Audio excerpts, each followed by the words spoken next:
Europe లో shoot చేస్తున్నాం, -10 degrees.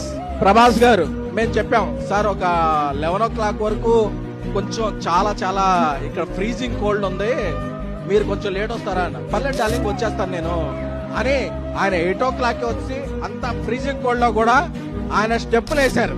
Darling మీరు పర్లేదు కదా, లేట్ డార్లింగ్, నా ఫ్యాన్స్ చాలా మిస్ అవుతున్నారు నన్ను ఈ మధ్య. ఈ పండగకి వాళ్ళకి పండగ చేసుకోవాలి డార్లింగ్, వాళ్ళకి ఏం కావాలంటే అది ఇచ్చేయాలి.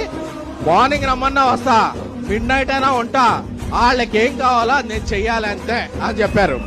దట్ ఈజ్ ప్రభాస్ గారు.